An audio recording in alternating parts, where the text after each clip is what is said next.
ते जवळ नका जाऊ, टायर फुटेल. हा काय जवळ जाता ना भाऊ, काय नाही पुढारी ना. त्याशी आता ही घटना झाली, आम्ही सांगितलं कलेक्टर, पालकमंत्री आणि वनमंत्री हे आल्याशिवाय हलून द्यायचे नाही. त्याशी म्हणजे दिवाळी सुट्टी आहे, ते आजकाल कोणी येऊ. पिंपळखेड गावामधलं हे फॉरेस्ट विभागाचं जे कार्यालय आहे ते संतप्त जमावाने पेटवून दिलेलं आहे. या ठिकाणी गेट तर उघडच आहे, बहुतेक गेट सोडलेच नाही. आणि या ठिकाणी आपण पाहू शकतो तर हे 2 मजली कार्यालय आहे आणि या ठिकाणी हे पेटवून देण्यात आलेलं आहे संतप्त जमावाकडून. हे पहा, हे 2 मजली कार्यालय आहे, याला आग लावून देण्यात आलेली आहे. आताची ही जी हे बघा, हे जे पोल होते तोडलेले आहेत, तोडफोड इथं मोठ्या प्रमाणावर केलेले आहे.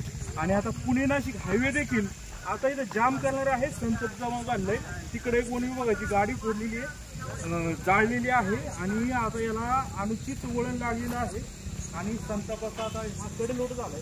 हे पहा, आतमध्ये आग दिसते.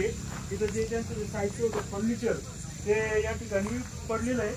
आता प्रचंड मोठा जमाव या ठिकाणी होता आणि त्यांनी आतमध्ये घुसून हे कार्यालय पेटून दिलेलं आहे. इथं पोलीस वगैरे कुमक कमी आहे, आतमध्ये पूर्ण लोट आहे आणि फर्निचर वगैरे सगळं हे पेटून देण्यात आलेलं आहे.